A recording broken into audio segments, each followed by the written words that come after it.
পায়রা সেতু বাংলাদেশের একটি সড়ক সেতু যা পায়রা নদীর উপর নির্মাণ করা হয়। সেতুটির দৈর্ঘ্য ১৪৭০ মিটার, ৪,৮২০ ফুট। এ সেতু নির্মাণের পর থেকে বরিশাল থেকে কুয়াকাটা পর্যন্ত ১১১.৫ কিলোমিটারের পথযাত্রা ফেরি ও পারাপারের প্রয়োজন সমাপ্ত হয়।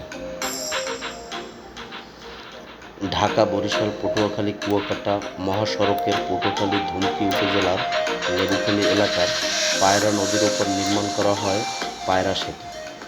এ সেতু দ্বারা বাংলাদেশের দক্ষিণ অঞ্চলের বরিশাল জেলা ও পটুয়াখালী জেলা যুক্ত হয়। পটুয়াখালী ও রাজধানী ঢাকার মধ্যে সড়ক সংযোগে এই সেতুটি গুরুত্বপূর্ণ।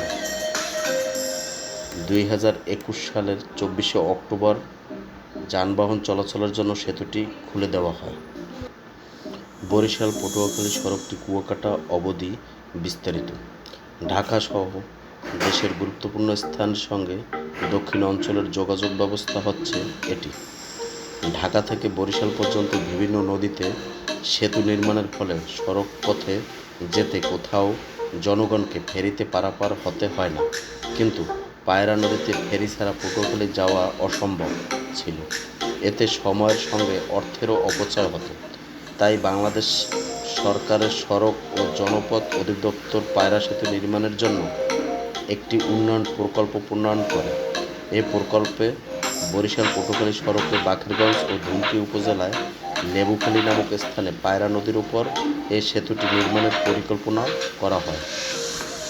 ২০১২ সালে ৮ই মে অনেক সভায় প্রকল্পটি সরকারের অনুমোদন লাভ করে। বাস্তবায়নে ধরা হয় ২০১২ সালের এপ্রিল থেকে ২০১৬ সালের ডিসেম্বর পর্যন্ত। এতে ব্যয় ধরা হয় ৪১৩,২৯ লাখ টাকা। এর মধ্যে বৈদেশিক সহায়তা অর্থায়ন কুয়েত ফান্ড থেকে ৩৩৬,২৬ লাখ টাকা ব্যয় ধরা হয়। বাংলাদেশ সরকার যোগাবে ৭৭,৩০ লাখ টাকা। এ প্রকল্প বাস্তবায়ন বিলম্বিত হয় ২০১৫ সালের ৩১শে মে পর্যন্ত। এই প্রকল্পটি বাড়িয়ে ৪১৮,৫৭ লাখ টাকা উন্নীত করা হয়। ২০১৭ সালে আবার এই সেতু নির্মাণ